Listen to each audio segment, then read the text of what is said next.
News first channel ವೀಕ್ಷಕರಿಗೆ ಭವಿಷ್ಯ ಈ ದಿನ ಕಾರ್ಯಕ್ರಮಕ್ಕೆ ಸ್ವಾಗತ. ಮೇಷರಾಶಿಯವರಿಗೆ ಅಹಂಭಾವದಿಂದ ಹಿನ್ನಡೆ. ಏನು ಅಹಂಭಾವ?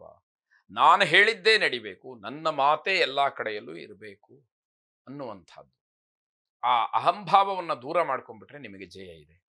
ಯಾವಾಗ ನಾನೇ ಅನ್ನುವಂಥದ್ದು ನಿಮ್ಮನ್ನು ಆವರಿಸ್ಕೊಂಡು ಬಿಡುತ್ತೋ ಆಗ ನಿಮಗೆ ಗೊತ್ತಿಲ್ಲದೆ ಹಿನ್ನಡೆಗಳು ಉಂಟಾಗ್ತಕ್ಕಂಥದ್ದಾಗತ್ತೆ.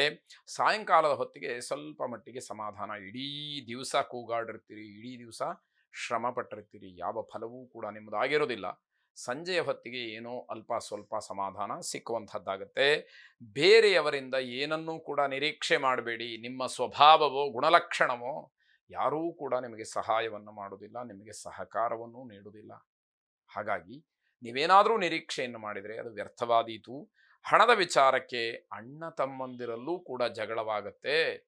ಸಹೋದರ ವರ್ಗ, ಅಣ್ಣ ತಮ್ಮ ಅಕ್ಕ ತಂಗಿಯರ ಮಧ್ಯದಲ್ಲಿ ಹಣದ ವಿಚಾರ ಬಂತು, ಆಸ್ತಿಯ ವಿಚಾರ ಬಂತು ಅಂತಂದರೆ ಜಗಳಕ್ಕೆ ಅವಕಾಶ ಆಗತ್ತೆ. ಶತ್ರುಗಳಿಂದ ಪರೋಕ್ಷವಾಗಿ ತೊಂದರೆ. ಯಾರು ನಿಮಗೆ ತೊಂದರೆ ಕೊಡ್ತಿದ್ದಾರೆ ಅನ್ನೋದೇ ಗೊತ್ತಾಗೋದಿಲ್ಲ. ನಿಮ್ಮ ವಿರೋಧಿಗಳಿಂದ ತೊಂದರೆ ಆಗತ್ತೆ. ಹಲವಾರು ಜನ ವಿರೋಧಿಗಳಿರಬೇಕಾದ್ರೆ ಯಾರು ಅಂತ ಹೇಳಿ ಊಹೆ ಮಾಡ್ತೀರಿ. ಆದರೆ ಗ್ರಹಗತಿ ಚೆನ್ನಾಗಿಲ್ಲದೆ ಇರೋದ್ರಿಂದ ಆ ರೀತಿ ಎಲ್ಲ ಸಮಸ್ಯೆಗಳು ನಿಮಗೆ ಆಗ್ತಕ್ಕಂಥದ್ದು. ಸಮಾಜ ಮತ್ತು ನೌಕರಿ ಇದರಲ್ಲೆಲ್ಲದರಲ್ಲೂ ಕೂಡ ಪ್ರಶಂಸೆ ಇರುತ್ತೆ. ಆದರೆ ಕೆಲವು ಆಂತರಿಕವಾದಂತಹ ಸಮಸ್ಯೆಗಳನ್ನು ಎದುರಿಸ್ತಕ್ಕಂಥದ್ದು ಕಷ್ಟವಾದೀತು. ಮುನೇಶ್ವರ ಸ್ವಾಮಿಯನ್ನು ಪ್ರಾರ್ಥನೆ ಮಾಡಿ ಶುಭವಾಗಿ. ವೃಷಭ ರಾಶಿ, ಸಹೋದ್ಯೋಗಿಗಳಿಂದ ಉತ್ತಮವಾದಂತಹ ಸ್ಪಂದನ ಸಿಕ್ಕುವಂಥದ್ದು, ಸಹಕಾರ ಸಿಕ್ಕುವಂಥದ್ದಾಗತ್ತೆ. ಅವರ ಒಂದು ಸಹಕಾರ ನಿಮಗೆ ಏನೋ ಒಂದು ರೀತಿಯ ಧೈರ್ಯವನ್ನು ಹೆಚ್ಚು ಮಾಡ್ತಕ್ಕಂಥದ್ದಾಗತ್ತೆ. ರಿಯಲ್ ಎಸ್ಟೇಟ್ ಉದ್ಯಮಿಗಳಿಗೆ ಅಥವಾ ಕಮಿಷನ್ ಏಜೆಂಟ್ಸ್ಗಳಿಗೆ ಅನುಕೂಲವಾಗ್ತಕ್ಕಂಥದ್ದಾಗತ್ತೆ. ವೃತ್ತಿಯಲ್ಲಿ ಸಮಾಧಾನ ಸಿಕ್ಕುವಂತಹ ದಿವಸವಾಗತ್ತೆ. ಒಡೆತನಕ್ಕೆ ಮಣಿದು, ಅಂದರೆ ಅಧಿಕಾರ ನನಗೆ ಬೇಕು ಅನ್ನೋದಕ್ಕೆ ನೀವು ಕಟ್ಟು ಬಿದ್ದು ಬಂಧುತ್ವದಲ್ಲಿ ಭಿನ್ನಾಭಿಪ್ರಾಯ.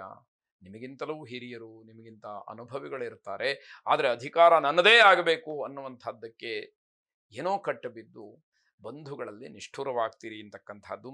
ಅನೇಕ ಅನುಮಾನಗಳಿಗೆ ಸರಿಯಾದಂತಹ ಉತ್ತರಗಳು ಈ ದಿವಸ ಸಿಕ್ಕುವಂಥದ್ದಾಗುತ್ತೆ. ಯಾವುದೋ ವಿಷಯದಲ್ಲಿ ನಿಮಗೆ ಅನುಮಾನ ಇರಬಹುದು, ಅದು ಪರಿಹಾರ ಆಗೋದಕ್ಕೆ ಸರಿಯಾದಂತಹ ಉತ್ತರ, ಸೂಕ್ತವಾದಂತಹದ್ದು ಸತ್ಯ ಏನು ಅನ್ನುವಂಥದ್ದು ಗೊತ್ತಾಗುತ್ತೆ.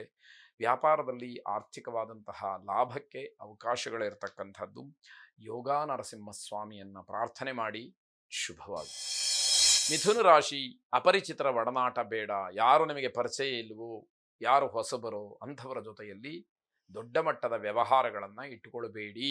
ಅದು ನಿಮ್ಮ ವಂಚನೆಗೆ ಅಥವಾ ನಿಮಗೆ ಮೋಸಕ್ಕೆ, ಇದೆಲ್ಲದಕ್ಕೂ ಕೂಡ ಕಾರಣ ಆಗಬಹುದು ಅನ್ನುವಂಥದ್ದು. ರಸ್ತೆ ಅಪಘಾತ ಸಂಭವಿಸ್ತಕ್ಕಂತಹ ಸೂಚನೆ. ಅದರಿಂದ ಎಚ್ಚರಿಕೆಯನ್ನು ವಹಿಸಬೇಕು.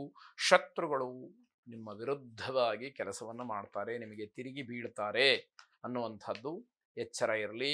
ಯಾವ ಕ್ಷಣದಲ್ಲಿ ಬೇಕಾದರೂ ಕೂಡ ಅವರಿಂದ ನಿಮಗೆ ತೊಂದರೆಗಳಾಗಬಹುದು. ವಿದ್ಯಾರ್ಥಿಗಳಲ್ಲಿ ನಿರ್ಲಕ್ಷ್ಯದಿಂದ ತೊಂದರೆಯಾಗುತ್ತೆ. ಯಾವುದರ ಬಗ್ಗೆನೂ ಕೂಡ ಜವಾಬ್ದಾರಿ ಇರುವುದಿಲ್ಲ, ಎಲ್ಲೂ ಕೂಡ ಲಕ್ಷ್ಯ ತೋರಿಸುವುದೇ ಇಲ್ಲ. ಅಂತಹ ಸಂದರ್ಭದಲ್ಲಿ ತೊಂದರೆಗಳನ್ನು ಮಾಡ್ಕೊಳ್ತೀರಿ.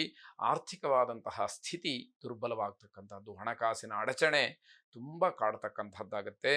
ಪ್ರೇಮಿಗಳಲ್ಲಿ ಪರಸ್ಪರ ಜಗಳವಾಗ್ತಕ್ಕಂಥದ್ದು, ಒಬ್ಬರು ಹೇಳಿದ್ದು ಮತ್ತೊಬ್ಬರಿಗೆ ಒಪ್ಪಿಗೆ ಆಗದೇ ಇರತಕ್ಕಂಥದ್ದು ಜಗಳಕ್ಕೆ ಕಾರಣವಾಗುತ್ತೆ. ಪರಸ್ಪರ ಒಬ್ಬರನ್ನೊಬ್ಬರು ಅಗಲಿ ಇರಬೇಕಾದಂತಹ ವಾತಾವರಣವನ್ನು ಸೃಷ್ಟಿ ಮಾಡಿಕೊಳ್ತೀರಿ. ಇದು ಸ್ವಯಂಕೃತ ಅಪರಾಧ, ನೀವೇ ಮಾಡಿಕೊಳ್ಳುವಂಥದ್ದು. ತಾಳ್ಮೆ ಯಾವಾಗ ಕಳ್ಕೊಳ್ತೀರಿ ಆಗ ತೊಂದರೆಗೆ ಅದು ಕಾರಣವಾಗುತ್ತೆ ಎನ್ನುವಂಥದ್ದು. ದುರ್ಗಾ ಪ್ರಾರ್ಥನೆಯನ್ನು ಮಾಡಿ ಶುಭವಾಗಿ. ಕರ್ಕಾಟಕ ರಾಶಿ, ಕೆಲಸದ ನಿಮಿತ್ತ ಒಂದಷ್ಟು ಚರ್ಚೆಗಳು ನಡೀತಕ್ಕಂಥದ್ದು. ಆದರೆ ಅದು ಕಾರ್ಯರೂಪಕ್ಕೆ ಬಂದು ಅದರಿಂದ ನಿಮಗೆ ಅನುಕೂಲವಾದಾಗ ಮಾತ್ರ ಆಡಿದ ಮಾತಿಗೆ ಬೆಲೆ ಸಿಕ್ಕುವಂಥದ್ದಾಗತ್ತೆ. ತಾಯಿಯವರ ಆರೋಗ್ಯದ ಬಗ್ಗೆ ಹೆಚ್ಚು ಗಮನವನ್ನು ಕೊಡಿ. ಆತಂಕಕ್ಕೆ ಅದು ಕಾರಣವಾಗ್ತಕ್ಕಂಥದ್ದಾಗತ್ತೆ. ಪ್ರಯಾಣ ಮಾಡೋದಕ್ಕೆ ದಿನ ಚೆನ್ನಾಗಿದೆ. ಮಾಡುವಂತಹ ಪ್ರಯಾಣದಿಂದಲೂ ಕೂಡ ಲಾಭ, ಕೀರ್ತಿ ಎಲ್ಲವೂ ಕೂಡ ನಿಮ್ಮ ಪರವಾಗಿ ಆಗ್ತಕ್ಕಂಥದ್ದು.